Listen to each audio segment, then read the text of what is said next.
Welcome back to the Arctic Den. Today we are playing a visual novel where you wake up in a hospital with no idea who you are, and there's a lovely, kind doctor wanting to help you. He might be a Yandere. Probably is. A sharp blinding light pierces through my eyelids as I slowly open my eyes. My limbs feel heavy and unresponsive, as if the bed had become a part of me. What?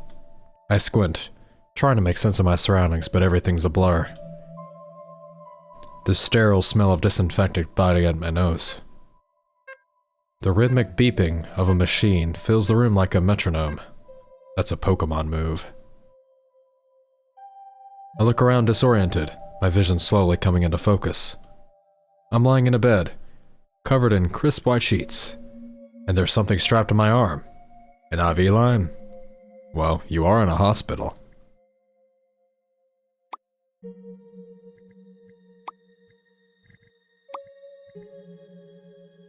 Why am I? You're in a hospital. My thoughts are fragmented, disjointed like pieces of puzzle scattered in every direction. My chest tightens as this realization hits me. I can't remember anything. What happened to me? Why can't I remember anything? I close my eyes, hoping for some fragment of memory to return. Think. Just think. Nothing. My breathing quickens. My hand clutches the sheets in fear. How can I not remember anything? Why is everything blank? Every effort to remember ends in nothing. Just a void where my memories should be. I try to sit up, but sharp pain shoots through my head, and I collapse back on the pillow. My heart pounded in my ears, drowning out the faint beeping of the machines. I feel my anxiety threatening to swallow me whole when suddenly, a calm, steady voice cuts through the chaos swirling in my head. Hey, it's okay. His voice was gentle, but there's a firmness to it, pulling me from the brink of panic. I slowly turn my head towards the source of the voice. Oh. Yeah, he definitely looks like a Yandere. He's tall, but there's nothing intimidating about him. His hair looks a little messy, like he's been here a while. Take a deep breath. Has he been here the entire time? Do you know where you are? No, not at all. Everything felt unfamiliar, terrifying.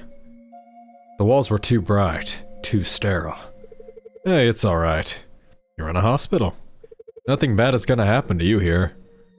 That's what they all say. Especially not with me around. The most important thing right now is that you're awake and talking. I take a deep breath, feeling the tightness in my chest start to loosen. His words were meant to comfort, and they did, in a way. So many questions that my head felt even heavier than before. Do you remember your name? Oh right, my name. What was it again? Arctic. Yes, that is my name. Don't wear it out. I should introduce myself. I am Dr. Anselm. I was in charge of your surgery, and have been overseeing your care since you were brought in. Surgery? I had surgery? What the hell happened to me? Yes, you were brought in with a traumatic brain injury. You're admitted with a skull fracture, leading to the internal bleeding and swelling of the brain. Emergency surgery was crucial to relieve the pressure on your brain. Why is he looking away while telling you this? I stared at him, unable to fully process the magnitude of what he was saying. Brain surgery. I had brain surgery? My stomach twisted at the thought. It was a very delicate procedure, but you came through it well. Since then, I've been monitoring you closely, waiting for you to wake up. You've been unconscious for a little over 2 days. That he's been watching over me while I was unconscious is both strange and oddly comforting. I know this is a lot to take in, but I promise you're in good hands. I could see it in the way he spoke, the careful way he monitored my reactions, as if he was measuring every word to avoid overwhelming me. With the initial shock of my situation beginning to settle, a pressing question rises to the forefront of my mind. Do you know what happened to me? Did someone do this to me? For the first time, I saw a flicker of uncertainty in his expression. I'm afraid I don't have the answer to that. You were found unconscious and brought in by the paramedics. From what I can tell, the significant impact suggests a forceful blow, or possibly a fall. Unfortunately, I don't have any more details beyond that. You're lying, Anselm. The people who found you didn't see what happened. They found you laying unconscious on the floor and called for help. A chill runs down my spine as his words sank in. No witnesses? This must be some kind of sick joke. So, no one knows how I ended up like this? I wish I had more information for you. Sometimes, with injuries like this, the memory can be slow to return, or it may never come back at all. But don't worry, I'm here with you. I swallow hard, the knot in my throat tightening. The idea that no one knows what happened, that even I don't know what happened. Will I ever get justice? Something deep inside of me boils. Frustration, anger, fear. But then I look at Dr. Anselm. The genuine concern and kindness in his eyes. I simply felt safe. He's been here since the beginning, watching over me, guiding my care. I think you have Stockholm Syndrome, buddy. Even though he doesn't have all the answers, he's still here, ready to help me. Thank you for everything. I don't even know how to begin to thank you. A slight blush rises to his cheeks, catching me off guard. He waved a hand dismissively, clearly flustered. Oh, don't be silly.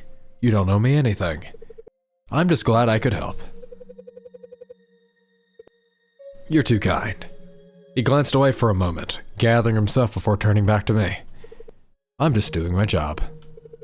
Watching you recover, that's more than enough for me. Whatever happened, I'm gonna do everything I can to help you through it. I take a deep breath, feeling a little steadier than before. I could feel the sincerity behind his words, his modesty almost endearing. The way he said my name, it wasn't clinical or detached. It made me feel like I was more than just another patient to him. He takes a step back, giving a reassuring nod. I think it's best if you try to get some rest now. Your body still needs time to heal. I managed to grab his attention before he turned away. Wait, can I contact my family? Let them know I'm okay. They haven't heard from me in days. I'm sure I must have worried them. Oh well. I'm afraid it's past the hospital's curfew. I can't make any calls at this hour. But don't worry. I'll make sure you get in touch with them first thing in the morning. Are you sure? I know it's the hospital's rule, but... He sighed and gently placed a hand on my head. I know it's hard, but right now, the best thing you can do is focus on getting a good night's rest. His hand rested there a moment longer before he pulled away. Your body's been through a lot and rest is crucial for your recovery. I promise, as soon as this morning, we'll make those calls. Your family will be the first to know. Okay, I murmured, unsure, but too tired to argue. Just try to relax now. Maybe he's right. Maybe rest is exactly what I need right now. Alright, I'll go to bed now. Thank you. His eyes twinkled softly. You're welcome. If you need anything, don't hesitate to press the call button. Rest well. We'll talk in the morning. I don't trust this guy. Oh, that's the history bond. It looks a little different. I'm left alone with my thoughts and steady beeping of the heart monitor beside me. The room feels quiet and still, but there's a sense of safety in knowing that help is just a button's press away. Help? Probably not. Letting the sound of the hospital fade into the background, the weight of the day presses down on me and slowly, as I drift off, I hold on to the hope that tomorrow will finally bring more answers and finally, the sound of a familiar voice. My sleep was suddenly interrupted. Was that my imagination? I groaned internally. I can't be bothered. Letting my eyes close again, eager to sink back into sleep, but then I heard it again. A slow, deliberate creak, like someone was clearly pushing the door. Still half asleep, I tried to ignore it. I told myself it was nothing. Maybe the nurses were checking in. I reasoned, forcing myself to relax. I squeezed my eyes shut and tried to force myself back to sleep. But that sense of unease started to creep in. I couldn't shake the feeling I was alone. Something didn't feel right. And that's when I saw them.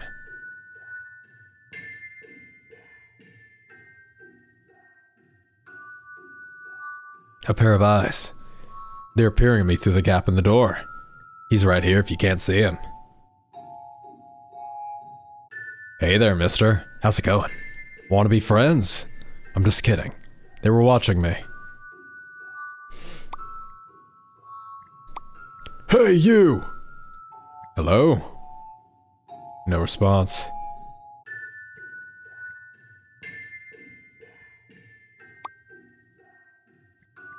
Threaten.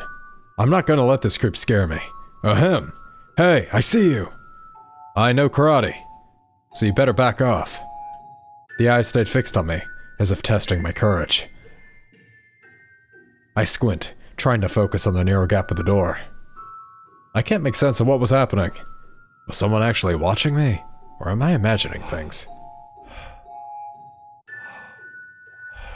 Nope. Then in a moment of clarity, I remembered the call button beside my bed. The instant I pressed it, the eyes vanished. One moment they were there, and the next, they were gone as if they had never existed. I quickly sat up in bed, staring at the door. The gap was now empty. I listened carefully, then I heard it. My pulse quickened, my mind reeling from what had just happened. Within seconds, Dr. Anselm entered the room. I came as fast as I could. His eyes immediately swept the room, searching for an unseen threat. I could see the concern in his expression as he turned to me. Is everything alright? You pressed the call button. Did something happen? I saw eyes staring at me, and they vanished the moment I pressed the button. I watched his eyes scan the room. There doesn't seem to be anyone. You know, sometimes when we're exhausted, we see things that aren't really there. It's not unusual, especially under a lot of stress. I shook my head. Nope, I'm pretty sure what I saw, they were right there. I even heard footsteps leaving after I pressed the button. Don't worry, I'll have someone check the security cameras to see if anything was in the hall. For now, try to get some rest. I promise, nothing bad is going to happen to you. Yeah, sure. I glanced to the door, half expecting to see those eyes again. I knew I wouldn't be able to sleep now, not after what I just saw. And before I knew it, morning had arrived. I must have fell asleep somehow, despite the restless unease from the night before. I still feel exhausted. A soft glow of sunlight filtered into the room. As I blinked against the brightness, I realized that Dr. Anselm was sitting beside me. Good morning, Arctic. How are you feeling? I'm okay. Even as I said it, a deep weariness tugged at me. But I didn't want to worry him. He always seemed so concerned, so invested in my recovery. Almost like he was a stalker. About last night, security couldn't find anything from last night's recording. What? Those eyes? Had it really been all in my head? Just a figment of my imagination? But I do hope he managed to get some sleep. I hesitated, unsure of how to respond.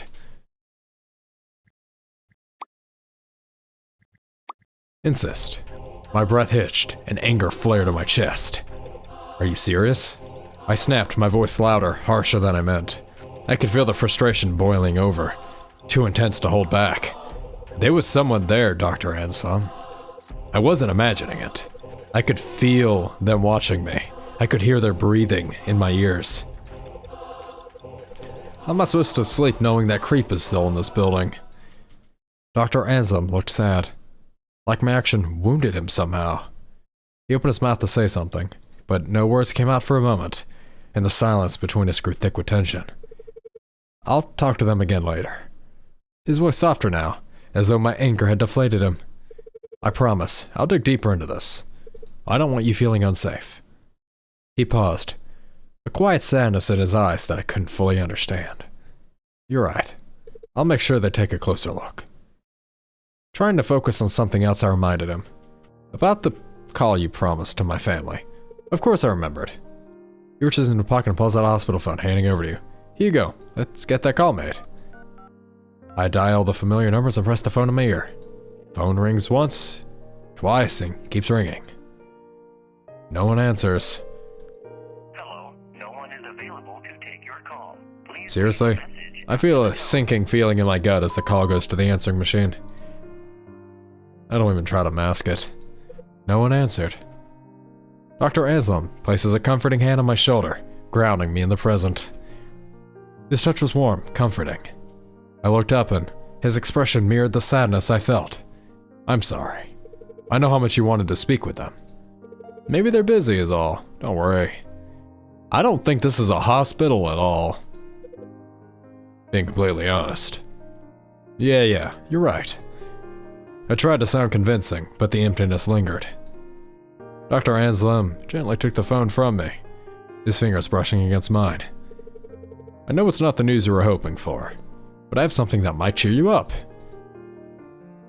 With that, he steps out of his room for a moment. Something for me. Whatever he had planned, I hoped it would help take my mind off everything, even if for just a little while. He returns, carrying a tray with a delicious aroma wafting through the air. Ta-da! I'm gonna set this down in front of you. I look down at the plate. Eggs and bacon arranged into a smiley face. My eyes widen in surprise. A small smile tugging at my lips. I can't help but smile back at it. Aw, this is adorable. It's like my breakfast is cheering me on. Dr. Anselm chuckles, looking quite pleased with himself. Eggs and bacon are good for the soul. Bacon is not good for you. I have to disagree.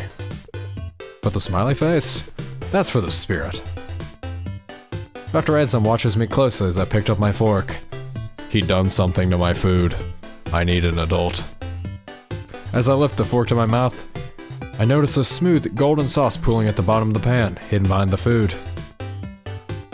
The moment it hits my tongue, the flavor deepens. Oh, it's hollandaise sauce. Huh. The sauce elevates the meal in a way I hadn't expected. This is amazing. You're a lovely cook. I take it the smiley face is working its magic. He's totally drugged to this hollandaise sauce. That's what's really winning me over. The hollandaise sauce adds a smooth, almost buttery richness. There's a big grin on his face. He's clearly pleased with my reaction. I thought the sauce might be a nice surprise. Adds a little something extra to bring it all together. You weren't kidding. You could serve this at a restaurant. I've never had breakfast like this in a hospital before. Well, just wanted to make sure your first meal was special. We're not in a hospital. You need to run. Arctic, get out of there. Wait, did you make this?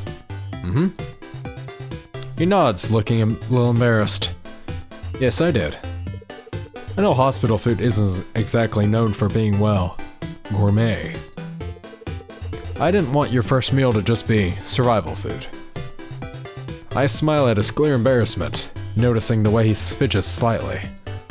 Like he's not used to this kind of attention. Well, you really outdid yourself. Thank you. I really appreciate how much you do to make me feel comfortable despite everything. It's like you always know how to make things better. I watched him flush at the compliment. This time, he seemed almost bashfully proud, a mix of shyness and happiness sparkling in his eyes. Well, I'm really glad to hear that. I'll always make sure you're as comfortable as possible while you're here. Hearing that it's helping, that makes a difference. It means a lot to me. So really, thank you for saying that. His genuine happiness really shone through though. It was clear that my compliment had brightened his day in a way that went beyond mere politeness. He wants your body. You need to run. My eyes drift to the cup of coffee sitting quietly on the tray. Reach for the cup, then take a tentative sip. Tentative. I instantly paused. It's rich, smooth, just the right hint of bitterness. It's not just good. It tastes exactly like the coffee I make. Not close, not similar, exactly. Wait. This tastes like the coffee I make every morning. How's that even possible? I know. His voice barely above a whisper. So quiet I almost wonder if I'm imagining it. He's standing there, his usual calm demeanor in place. But there's something different in the way he watches me. What was that? He smiles a warm, casual smile, like nothing out of the ordinary. Oh, really? I narrow my eyes, still processing the shock. No one ever gets it right the first time. Not this exact strength or balance of flavors. There isn't a flaw. This is spot on. Maybe I'm too good at reading people. But his words send a shiver down my spine. Though I can't pinpoint why. Either that or you got some kind of sixth sense. It's kind of uncanny. I shake my head, trying to clear my thoughts. Am I overthinking this? I mean, it is just coffee. No need to make a big deal out of it. Why am I doubting him? It's just a harmless coincidence, it has to be. He chuckles, the sound light and breezy. Let's call it a lucky guess. You just strike me as someone who enjoys strong coffee. But I'm glad I could make something right for you. His words are genuine. Genuinely evil. I already feel guilty for letting my mind wander like that. He's been so considerate. Maybe I'm reading too much into this. I take another sip of coffee, feeling the warmth spread through me. There's no way he meant anything else strange by it. I think to myself, relaxing a bit.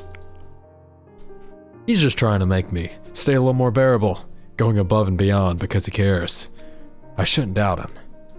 He's done nothing but try to help. As I set the cup down, I glance back at Dr. Anselm, who was watching with that same gentle smile.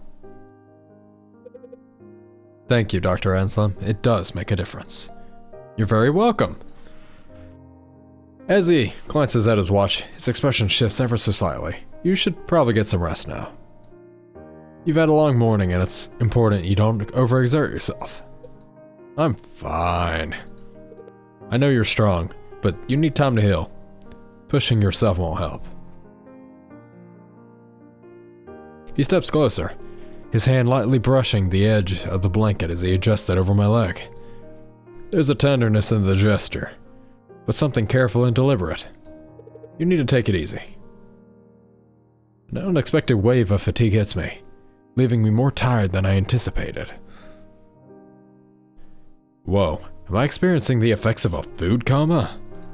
I sigh, feeling the pull of drowsiness become harder to resist. As if sensing my thoughts, he gives me a reassuring smile. I'll be back to check on you later. With that, he quietly leaves the room, closing the door gently behind him. I'm probably having a food coma. I closed my eyes and nuzzled my face against the pillows. Time slips by and I'm finally awake from my peaceful nap. The door to my room is slightly ajar. Why is the door left open like that? Was it? No. I'm sure I saw him close the door before he left. Was someone watching me sleep? The side of the partial open door leaves me feeling on edge. I feel vulnerable, exposed. I sit up, heart throbbing in my chest, trying to make a rational situation. Maybe it's nothing, maybe. Suddenly, the door creaks open wider. A figure steps into the room. It's Dr. Anselm. Knock knock. I'm here for your checkup and medication. You look terrified. What's wrong?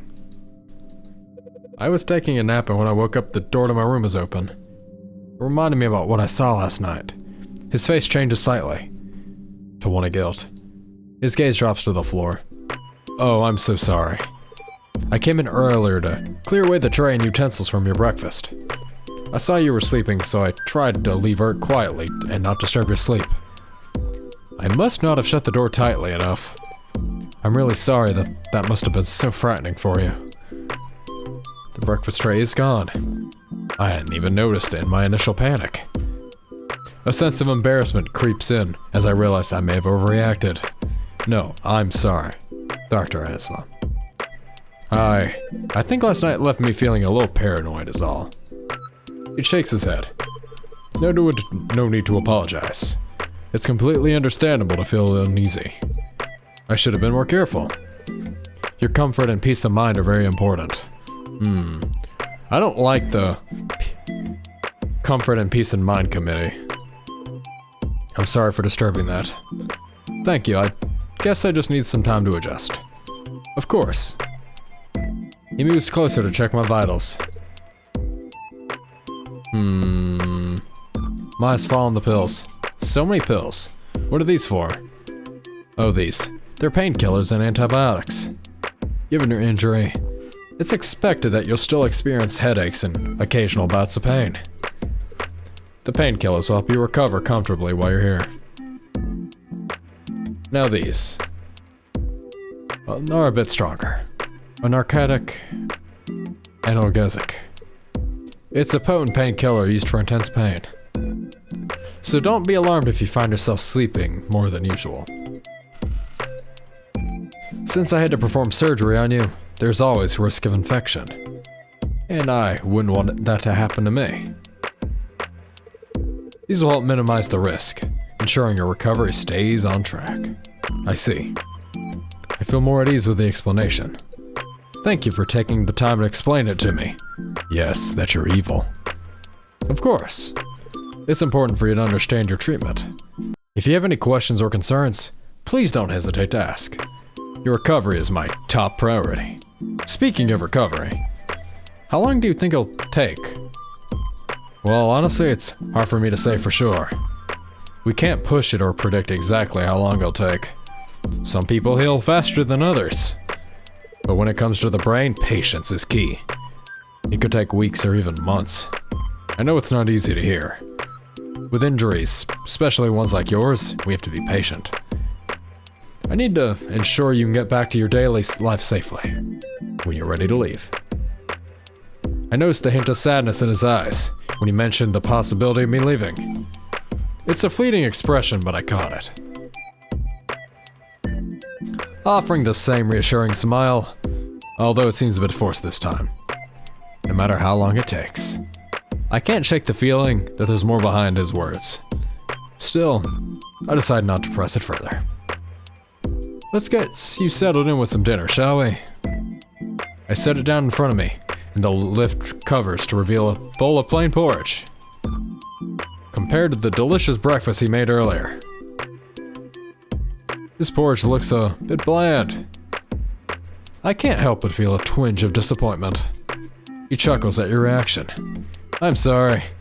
It's not quite the same as breakfast is. I can't always be spoiling you. Porridge is good for you. It's gentle on the stomach and easy to digest. Who knows? Maybe I'll surprise you with another special breakfast soon. I'll hold you on to that. After finishing the porridge, I feel the heaviness of drowsiness creeping in. Must be the medications kicking in. Oh no, dude. You got drugged. Let me take this away so you can get a good night rest. Okay, but you'll be back in the morning, right? Why, of course. I'll be here in the morning to check on you. Sweet dreams, Arctic. Good night. Yawn. With the door closed, I finally allowed myself to fall asleep. The world around me fades. When my eyes open again, I'm not in my room. I'm standing in a narrow alleyway. The air is thick, hazy, making it hard to see much of anything. I start walking, my footsteps barely making a sound in the eerie quiet. Something about this face feels familiar. It's almost like I've been here before. But I can't put my finger on it. The more I move, the more sensation gnaws at me, tugging at something deep in my mind. Then it clicks. I'm dreaming. The realization brings a strange comfort, but also deeper confusion. Why does this place seem familiar? I keep walking, looking for an exit, but the alley stretches endlessly in front of me. No one in sight. Suddenly I hear extra footsteps echoing behind me. I'm not alone. Just as I'm about to turn around, my eyes snap open and I wake up. Hey there. We both yell at the same time, startled. He jumps back so fast, he nearly knocks over the tray beside my bed. His eyes are wide with shock and he looks flustered as I feel. My heart's still pounding in my chest, not just from the dream, but from having him this close to my face.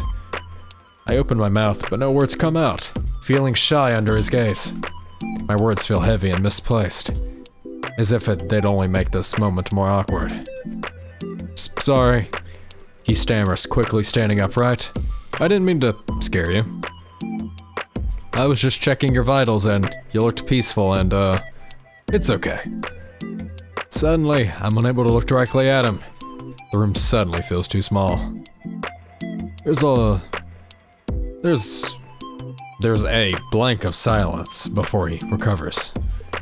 How was your sleep? It was weird. I had this dream about an alleyway. A slight shift in his expression, like he's paying extra attention. An alleyway? What happened? I just started walking and heard footsteps, like someone was following me. But I woke up before I could turn around. There was a moment where I think he might ask more, but he doesn't. That does sound like a strange dream. But dreams are usually made up of random thoughts and feelings all mixed together. I wouldn't worry too much about it. I released a breath I didn't realize I was holding. Yeah, you're right. Thanks for that, Dr. Ansem. Of course. He gestures to a small tray on the bedside table. Anyway, I brought your breakfast. I hope you're hungry. A bowl of salmon and rice. Though some of it has spilled onto the tray. His eyes widen in horror as he notices the mess. Oh no, I didn't realize. I'm so sorry, I can bring you a fresh one. It won't take long. My hand gently stopping him. No, it's fine, really. I won't eat it. It looks delicious. The buttery taste of the salmon immediately fills my mouth and I smile. See? It's perfect. I say, my words muffled slightly by the food. His face softens, the guilt fading from his face. He watches me for a moment, and I looked at him, and he looked at me. I'm glad you're enjoying it, even if it's not exactly how I planned. After savoring the final spoonful of breakfast, I wipe my mouth and glance at him. He's busy tidying the tray. Hey, Dr. Ansem.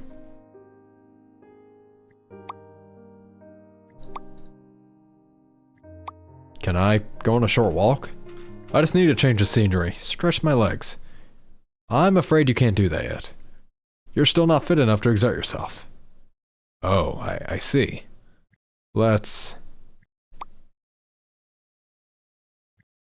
Can I try calling my family? Of course. Let me get you the phone. He leaves the room briefly, and returns with a phone in hand. There's no answer. This is the second time they haven't picked up. Something doesn't feel right. There's no signal. Confused, I ask him, why isn't there any service? It's probably just a connection thing. I can't help but feel the explanations felt strangely rushed. The room feels too quiet, like the silence is pressing down on me. I sink back into my bed, exhaling softly. Wait, did I take my medication? The thought floats lazily in my mind, feeling distant and hard to grasp. I try to focus on Dr. Ansem, but his figure starts to blur. My vision slowly fading at the edges and the room seems to spin. Before I can form a coherent question, I feel the warmth of his hand as he gently pulls the blanket up over me.